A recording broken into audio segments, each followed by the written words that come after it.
Okay, what's up, everybody? Good morning. Welcome to a Friday edition of Morning Scone presented by Brock, the Baton Rouge Orthopedic Clinic.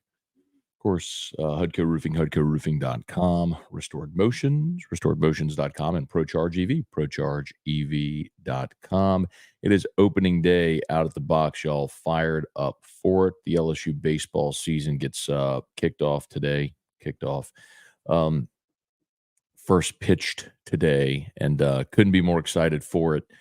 Tigers against VMI, 2 o'clock. Wish we weren't having the threat of rain, and wish it were a night game, but it's what it is. And in any event, Tigers get to begin their title defense today. Let's see. I am okay. Cool. So I am, just as a heads up, going to try something new today. Fired up for baseball, but I'm supposed to be doing an interview on WJOX, Jocks FM in Birmingham, with Cole Kublik, Greg McElroy. Cole just texted me I'm on in 5 minutes. So I have this new setup, and the audio board that I have can um, uh, Bluetooth the phone call. So I'm going to try to do this interview through this on my phone, which is Bluetoothed into my board, so you all will be able to hear the interview. So they're going to call me, and I just as a fair warning, this is the first time I've tried it. There is a shot that this goes terribly wrong, and like if they can't hear me, I'm going to have to just disconnect the Bluetooth and pick up the handset.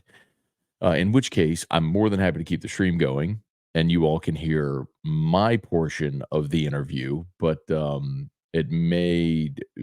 hope is that the Bluetooth component works. I have everything set up right, and you're able to hear the whole interview like this. I would assume they're going to ask me about the Trey Holly situation, which is terribly sad and awful news. If for those that didn't see or hear, Trey Holly, the LSU freshman running back, has been charged with attempted second-degree murder in conjunction with a shooting in Union Parish up in Farmerville on the 9th, which was over the weekend. The 9th was last Friday, so a week ago. So I would assume they're going to ask me about that. Maybe some offseason win total football stuff. I would assume maybe some baseball too. So we'll see. But hopefully that works.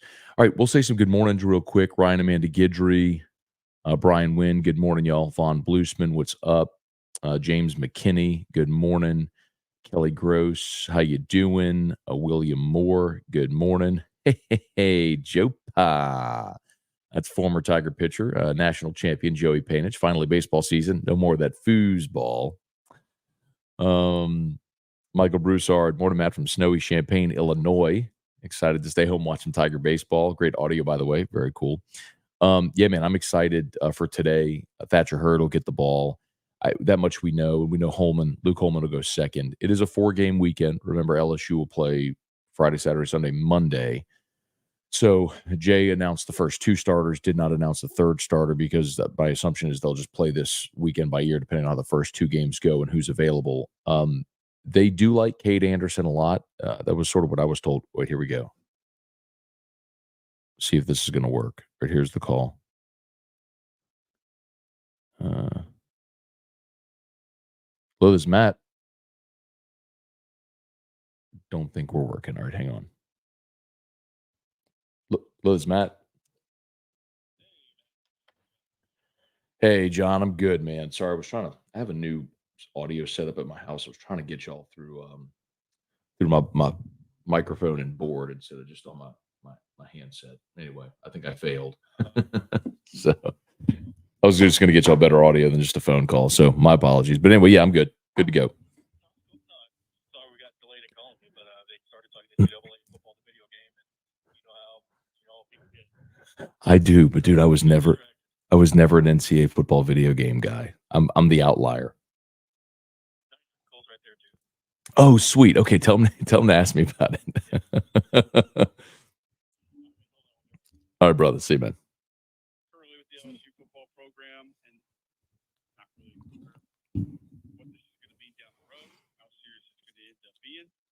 talked about the running position yesterday.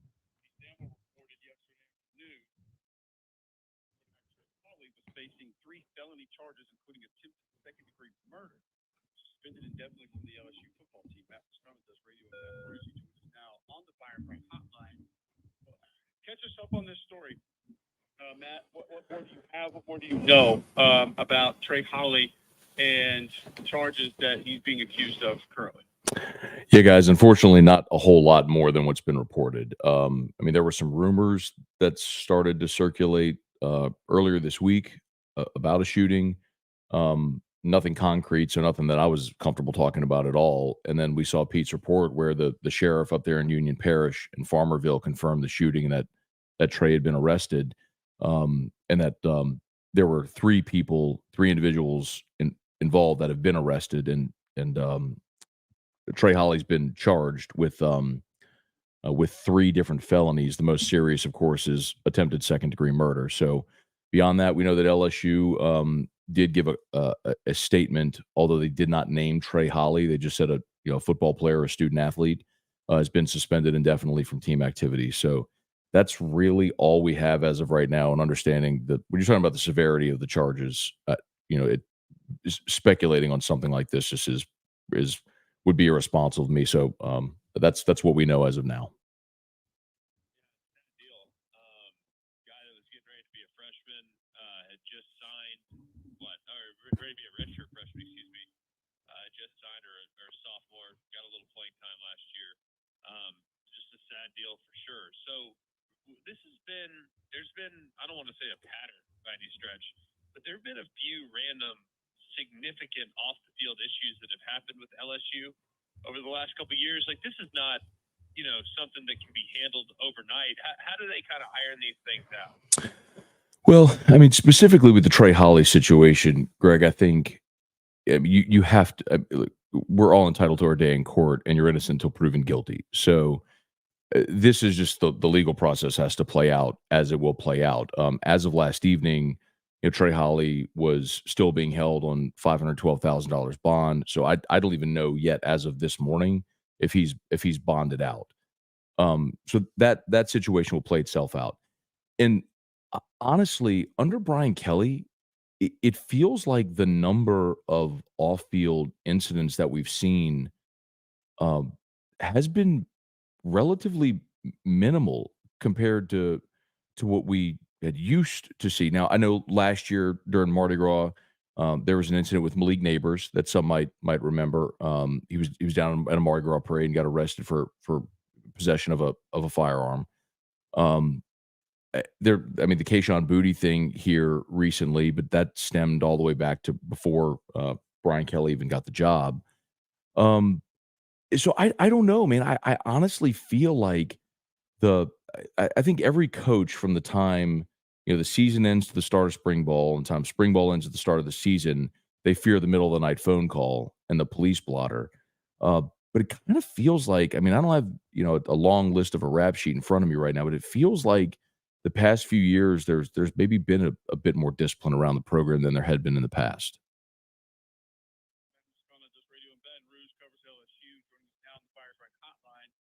And we actually mentioned it yesterday. There's no real way to transition this because, as you mentioned, it's a difficult story and it's an unfortunate circumstance. But if we begin to look at this team coming up this season, I think one of the areas that people oftentimes don't talk a lot about with LSU is running back, because we always just assume it's going to be great and it's going to be good. We got to see some of Josh Williams last year. And, I mean, just go pull a Mississippi State clip where he essentially knocks the guy into his own bench. What do you anticipate from that position? Because it's one that I feel like they're going to need more production from this year than what they've had last year. Right. So it was so interesting because one of the big storylines around LSU last year in fall camp was the fact that they had 8 scholarship running backs, which was excessive. And Brian Kelly was asked about it all the time. Like, how do you keep 8 running backs happy? How do you manage a running back room with 8 guys in it? And his answer was, generally experience, ends up winning the day. And it did. So Josh Williams, who was a 5th-year senior, played a good bit. Logan Diggs, who was the transfer from Notre Dame, came in, was LSU's leading rusher among running backs. Of course, you had Jaden Daniels. Now, Caleb Jackson, who you mentioned, the freshman who had the big hit against Mississippi State, Caleb and actually returned kicks for LSU as well. Caleb Jackson is the guy that flashed and popped, and that everybody's really excited to see. And Trey Holly actually had a long touchdown run in mop-up duty in one of those blowout games as well. So people, it was the it was oh yep, it was the when they wore the all whites with the gold helmet. Um, he had the long touchdown run, the 60 some odd yard touchdown run. So people were excited about the two young guys. Now Josh Williams is coming back for his sixth season, and they've got a really talented freshman coming in Caden Durham. But if you remove Trey Holly, and at this point you have to because he's suspended indefinitely, we can't make an assumption that he'll be there in spring or beyond. You have three scholarship running backs. So while Josh Williams has been a really solid player for LSU over his career and is coming back for a sixth season, people are very excited about Caleb Jackson, who's going into his sophomore year. And then Caden Durham is a blue chip recruit coming in. You're still a turned ankle away from only having two guys. So now with the Trey Holly situation, it becomes a little bit more of a need for LSU to try to address that position with some depth here in spring. What do you think is the position that you would be most concerned about? The one that stands out to me would be defensive back. I know that they've addressed it to an extent, but it was so unrecognizably bad last year by LSU standards. Now your standards are high, that I just don't know how quickly it can get addressed. So I guess what position group do you think is keeping Brian Kelly up at night? Defensive tackle. Now, Greg, you're right about defensive back. That was, I think the way you phrased it is right. It was unrecognizable. Like you wouldn't, when you look at the reputation that LSU has of DBU and all that stuff, I wouldn't look at last year and tell you there was a single player in LSU's secondary that was a draftable prospect. Now, the best guy they had was Alexander. He suffered a torn ACL. He'll be back. J.K. Johnson is a guy they brought in last year from Ohio State, was injured in fall camp, didn't play at all. He's healthy. They brought in Zaire Brown, another transfer from Ohio State this offseason. So the hope is the young guys that played a lot grow up and some combination of those veterans improve and you can be serviceable in the secondary. They brought in Jordan Gilbert as well, who's a safety transfer from Texas A&M, who was a starter there. So they feel like they have better talent there now. But the biggest question is defensive tackle guys. Their top three guys were Jordan Jefferson, Mason Smith, Mekhi Wingo. They're all going to the draft. They had three other young interior players, Ty G. Hill, Fitzgerald West, Bryce Langston, all hit the portal. They lost 6 interior defensive tackles this offseason.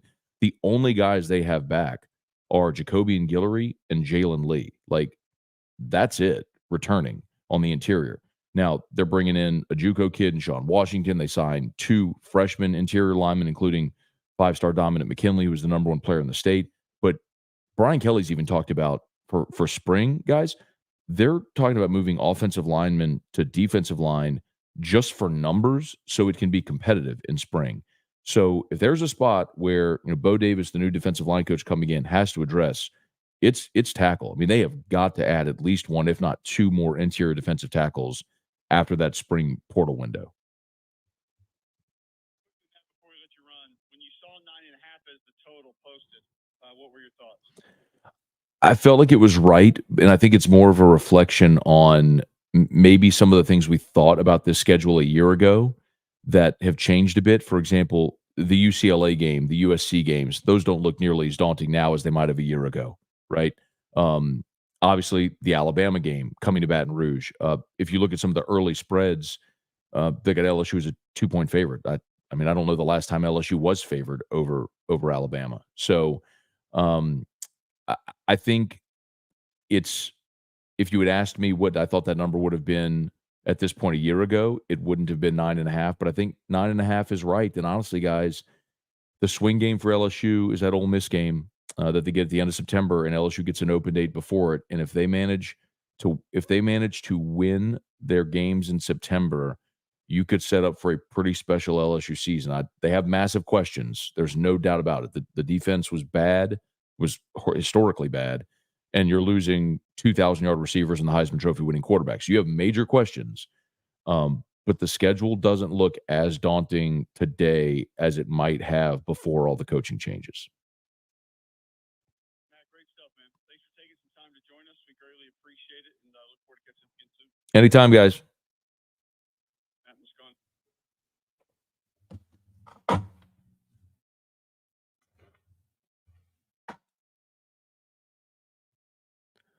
Okay. Oh, I should have turned that up. Could y'all hear the questions? I'm curious if y'all could hear the questions. All right.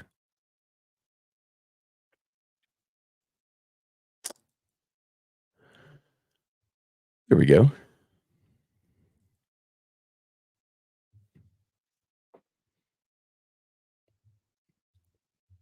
Okay.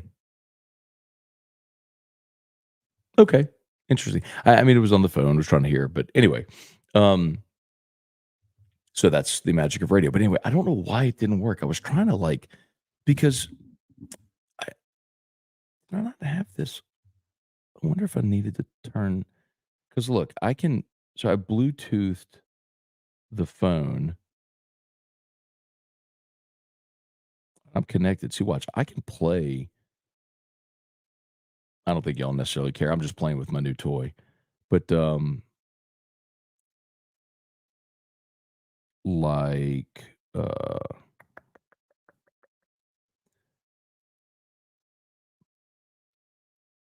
Chip Kelly is expected to become the new offensive coordinator at Ohio State.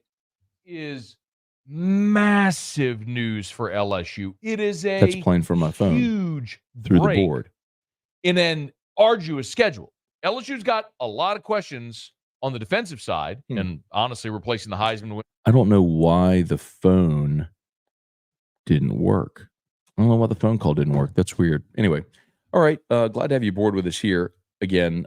Just did a little interview there on Jocks FM that was Cole Kublik and Greg McElroy, who you heard. So, okay, back to you, Jason H. Good morning, Wendell Norman, Jay Borden, Ryan Amanda Gidry, Abner Neal. Good morning, Brett Gidry, Lowell Cormier. Good morning, y'all. Let's see. Tash, Trevor Penning was great in the zone running scheme in college. Maybe we get something great from this year with that scheme now here with the Saints. I hope you're right, Taz. And honestly, I think the big change for Trevor Penning has to be that they moved him to guard. It reminds me a lot of Robert Gallery. I don't know if y'all remember him. Robert Gallery was a left tackle out of Iowa who was the number 2 pick in his draft of the Raiders and just couldn't play a lick of tackle in the NFL and became a starting guard for a long time. Same with Andrus Peat. No, Gallery was the number 2 overall pick. That's a big miss by the Raiders. But anyway, I'm hopeful too with Trevor Penning that they can make him a starter at guard.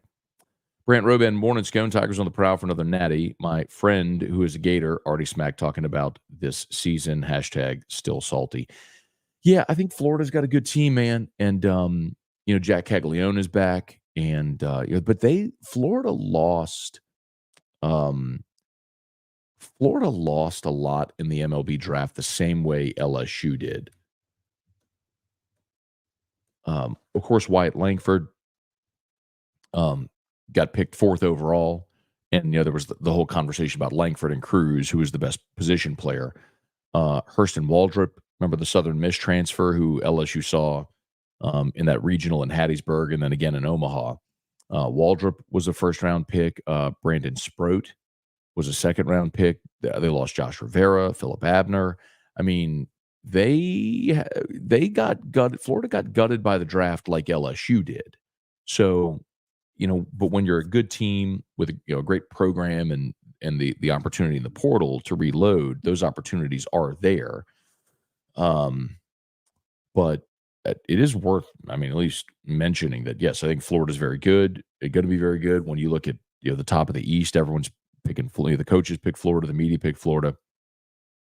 And in the West, it's really LSU, Arkansas, 1, 2 in whatever order.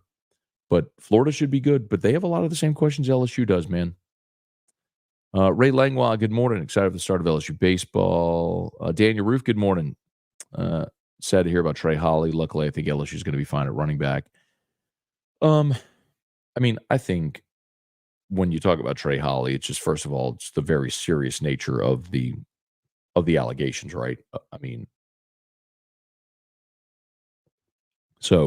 They kind of have to be handled each in their own separate light like that. As for LSU at running back, you got Josh Williams coming back, and thank God Josh Williams is coming back. He's taking advantage of the COVID year for his 6th season, so you'll have Williams, Caleb Jackson, who people are really excited about, and then Caden Durham, the true freshman, coming in. But man, like I was just telling Cole, you're a turned ankle away from being paper thin at running back. So it's so strange to have had 8 scholarship running backs last year, and now to think that's going to be a real weakness. So or thin position. Pat Huseman, good morning, opening day. Fish burger day. Matt belly plopping in the pool day. I love it. I don't think I'm belly plopping in the pool today, dog. David Tolson, the coaching change by Milwaukee Bucks to Doc Rivers is really paying immense dividends. Interesting, David, that we got a Milwaukee Bucks comment in there. Give it time. They're plenty talented. We'll see. Charlie Cavell, good morning. Tiger Diver, ready to go 56-0. And remember, midweek games matter. It's time for that. Ryan Stadler, morning, Matt. Guessing now with Trey Holly, definitely get a running back out of the portal. I don't think you go get a running back just to get a running back. I think if the right person is there, you add someone for depth, because I still think Josh Williams, Caleb Jackson are more than capable 1-2. And, Caden Durham is going to have to be a guy that gives you reps, but I would like another body in there for sure. David, UFC 298, baby. I'm fired up for it. Watch fights last weekend too. Brent St. Germain, good morning. I guess now we can say play ball with the start of college baseball season. Hey, Dad, good morning. Hope you're having a great start to your day. Mo Nato, good morning. Adam Parker, Cliff Nelson, good morning. Brett Kidder said, turn on speakerphone. No, that's a no-no, Brett. You don't do interviews on a speakerphone. So you got to respect the radio broadcast. So you hold the phone on your handset. You're never on speaker or Bluetooth, because the audio quality on all the radio interviews that you complain about for the bad audio quality, that's when people are on Bluetooth or on speaker. So no, you always hold the handset on a radio interview. But I was trying again to go Bluetooth through my board, and I'm a little disappointed it didn't work. Hang on a second real quick, since I know my dad's watching.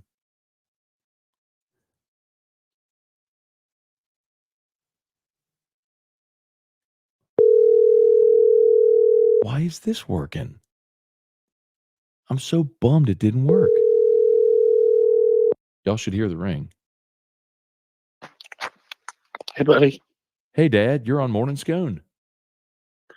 Oh, I'm actually at church. Oh, I'm sorry. All right, I'm hanging. I'm just seeing if my Bluetooth worked. You were watching, so I just figured I'd Yeah, I just walked out from the office over to the church. I'm getting ready to do Stations of the Cross. Okay, and enjoy Stations of the Cross. I'll see you later. All right, love you, buddy. Love you Bye-bye. too. Bye. So we have a call on Morning Scone. Who should we call next on Morning Scone? You want to call Terrio? 8 o'clock. Let's see if Terrio answers.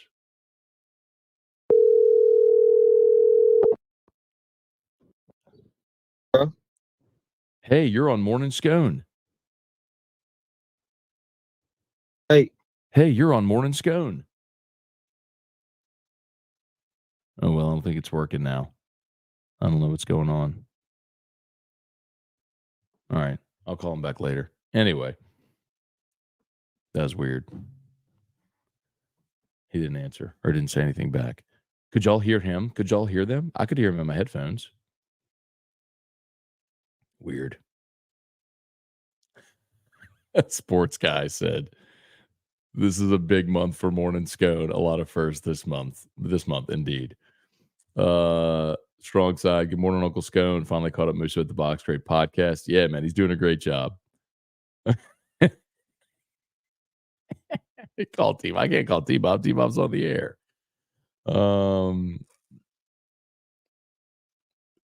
Jason Mobile, it's crazy. A few years ago, Morning Scone was on your phone in a basement in South Louisiana. Now it's all professional with equipment and interviews. Matt taking over the world.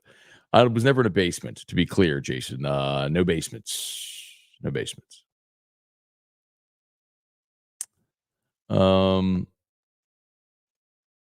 right, let's see. David Bass, trust Brian Kelly to make the right decisions, get them in the playoffs next year, be ready for it. Yeah, man. I think with the win totals that came out yesterday with LSU at 9.5, it was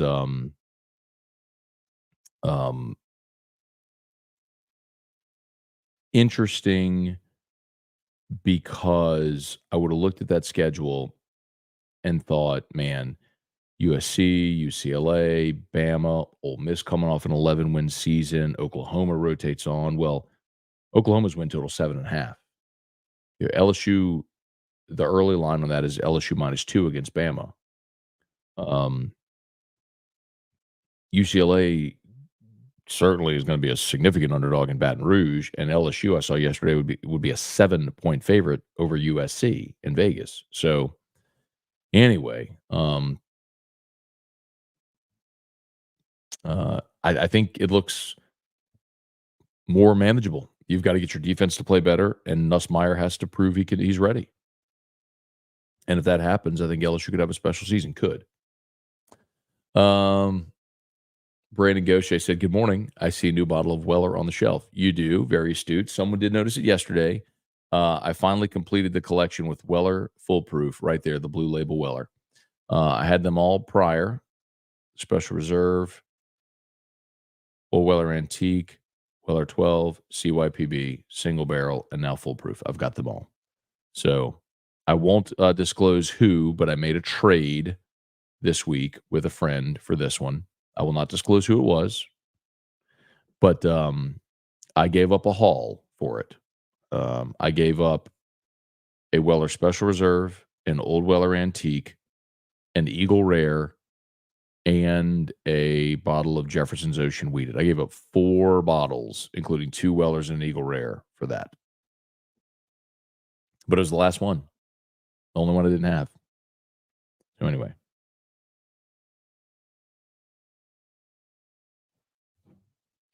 Let's see. All right, one more. Hey, Scott, good morning. And then Canary Toriak said, how's the wide receiver from Liberty LSU acquired out of the portal?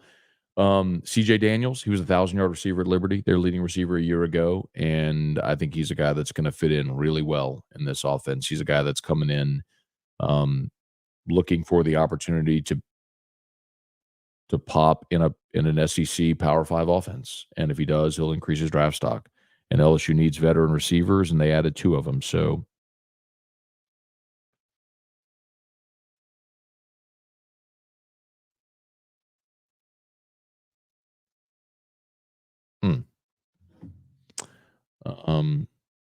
when it rains, it pours. Okay. Y'all have an awesome day. I got to go. As always, shout out to Brock, the Baton Rouge Orthopedic Clinic. They're the best. You need an orthopedist, go to Brock. You got any orthopedic issue, you know what to do. Brock, brortho.com. And of course, Hudco Roofing, been telling y'all all the storm from this past weekend. If you had or think you might have had hail, if your neighbors had hail, give us a shout at HUDCO, 225-364-1007, 364-1007, 364-1007. And, of course, Restored Motions and ProCharge EV. Saw Crystal Prochet over at Restored Motions yesterday. She's a lifesaver. It's literally changed my life. To know that I don't have to just live and sit and exist in pain. Legitimately has been life-changing. So, Restore, book a session. If you have pain, if you're living in chronic pain, just book a session with Crystal Poche over at Restored Motions. RestoredMotions.com. Okay, y'all have an awesome day. Go Tigers. We'll see you for AFR at 2 o'clock today, 4-hour AFR, special schedule for AFR today. Hunt from noon to 2 out at Alec Box Stadium. Then I start at 2, same time as the game. Wait.